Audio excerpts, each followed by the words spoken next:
How to upload a folder to OneDrive. Hi everyone, I'm here to assist you today. Without any delay, let's jump right in.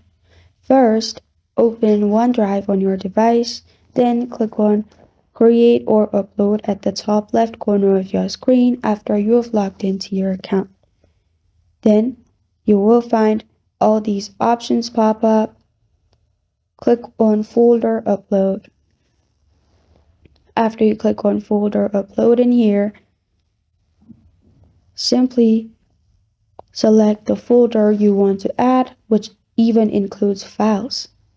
After you've selected the folder, press on Upload. After you've pressed on Upload, press on Upload again at the top.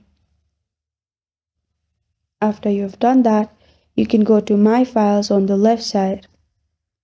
Here you'll find the folder with all the files included. And this is how to upload a folder to OneDrive. Thank you for joining me today. If this video helps you out, please leave a like and subscribe for more. Got a question or want to suggest a topic, comment below. Thank you for watching.